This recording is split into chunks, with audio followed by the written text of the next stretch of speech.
I don't know if that's right. Frank probably didn't have an oven that had a temperature on it, but you know. Welcome to Baking with Frank. Frank Rush was a baker at the turn of the 20th century at the Uffelman Baking Company in Cincinnati, and then at his own bakery in Newport, Kentucky. Frank was also my great-grandfather. Through his handwritten batch-sized recipe book, I'm breaking down his recipes and getting to know him better. I'm Tom Mattingly, and this is Baking with Frank.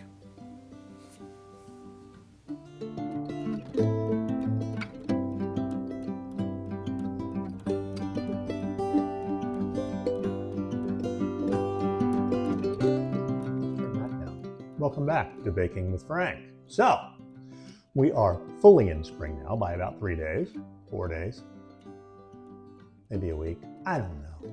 We're fully in spring. That's what matters. So we're going to make, really no relation whatsoever, fruit bars, which is a Frank recipe. Interestingly, it has no egg in it. So we're going to see how this goes. Also has a new mystery ingredient, so that'll be fun. Maybe take a look. Okay, not sure how much that you caught, but we're going to take a look down here for the new mystery ingredient and such. So, in the bowl, we have 10 ounces of brown sugar, light brown sugar, because it's what we have in the house, and a half pound of butter.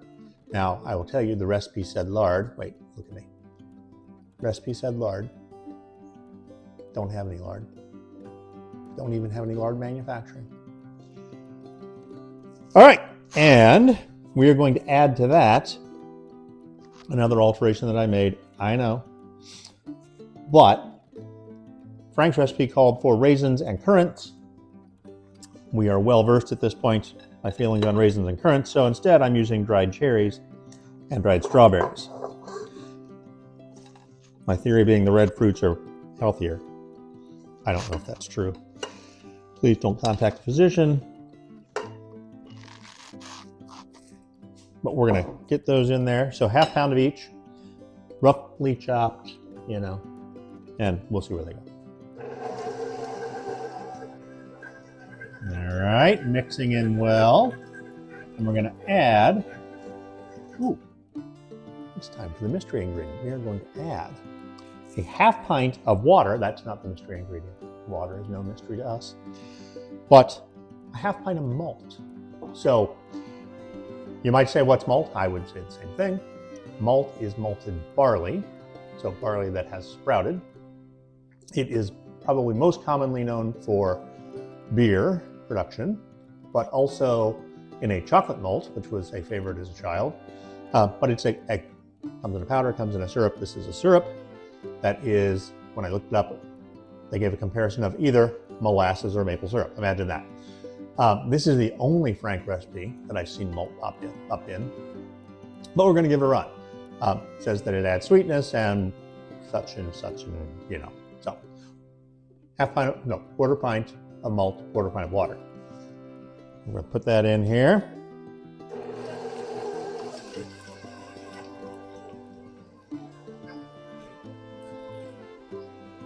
And where do you get the malts? Well, online or at a specialty cooking or other type of shop like that, baking shop. Where am I? There we go. Let me scrape this down a little bit. This is starting to lump up in the middle because of all that fruit. Go.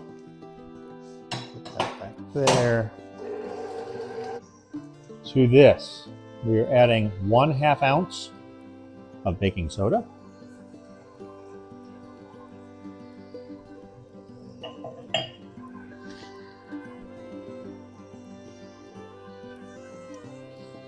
And 1.5 pounds of flour. You know what? I think I'm going to add the cinnamon first. 1/2 ounce of cinnamon, just because I think it will be harder to mix it in when the flour's in there.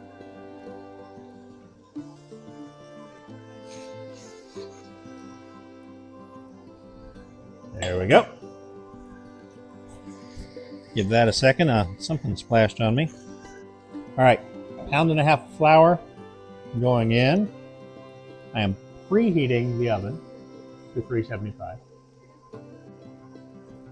I'm And I'm also going to add in, because I always forget to do this, and then I'm always sorry that I did, a little bit of salt. I'm going to call that a half teaspoon. Whew, that was close. Mom's spoon almost got injured. I'm going to do this and this, since there's just a little bit left, and see if we can expedite that process. We are going to spray our pan with baking spray, right? Because that's the easy way. And it gets down in the corners so well.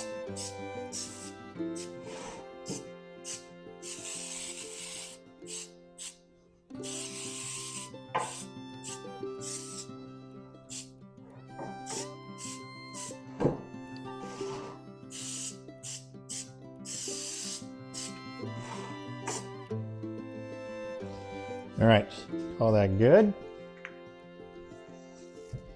And we'll get some of this here batter, dough, I don't know what you want to call it, but we're going to put it in here regardless.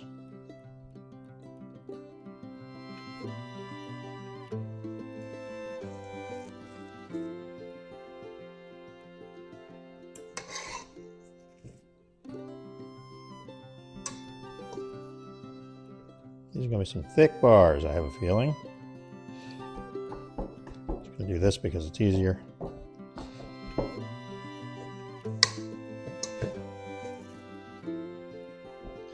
right, now if you want to be, fancy and all that, you can use a piece of parchment paper or a piece of cling wrap or something like that to press this down, but we're all family, so I'm just going to use my fingers. Also, I don't think that Frank would have had parchment paper because I don't know if it was a thing then. But try to get that as even as I can. There we go. Looking good. I'm going to wash my hands off because. All right. And we are going to go in the oven. I'm guessing it's going to take a while. So I'm going to say it's going to probably be 45 minutes. I'm going to check them at 30, and we'll see where we are. While you're thinking about it, because you're going to want to. Just go ahead and hit that little like thing and that little follow thing, and then you won't miss out on this kind of excitement. Just saying. All right, y'all. So, out of the oven, it did take about 30 minutes. Thing came out clean, the toothpick came out clean. So we're hoping that, everything happened here that's supposed to happen. There they are. So I'm going to try to turn them out. We'll see how that goes. Oh, well, by golly. It worked. Look at that. All right. So I'm standing here doing this, and I realized maybe you want to see. So I just did 2 tablespoons, straight up out of the drawer, tablespoon of powdered sugar, and so far 1 tablespoon of, we're probably gonna need a little bit more, of water. Yeah, because that's just a sugar lump. Come on, sugar lump. So that's probably a half. Easy peasy. So, I'm gonna try this little thing. I've seen this on TV. I don't know if it works. But the theory is you put icing or whatever in the little bag, like that. Okay, we're gonna try it with that much.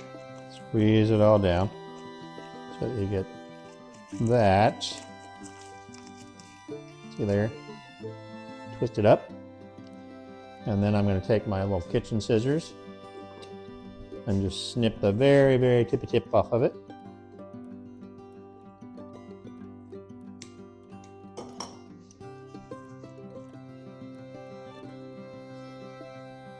And drizzle.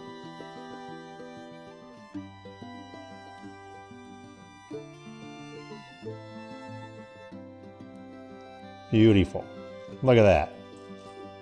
All right. So why am I looking down at you? You look up at me. So we're going to cut these up a little bit. We're going to cut up a little bit. Got it? We're going to cut up a little bit. So bars, I'm thinking, are, not going to be big old cookies or big old brownies. Although that sounds delicious. So I'm saying that's 2 inches wide.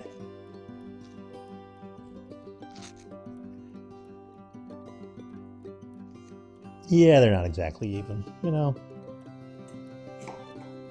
Some of us do math, some of us don't. I think I'm going to cut these in 3 because they're awfully darn thick. Let's see. I'm going to start with this piece. So, as you can see, good distribution of the fruits and the bits. Let's give it a taste. And that's all right. I did not have high hopes for this because of the no eggs and because, malt, which we hadn't tried before, and other things. It's like really good, I'm going to say spice cake, but it's not really spice cake. I don't know, it's really good. Tasty stuff, also healthy. It has fruit. You should try this.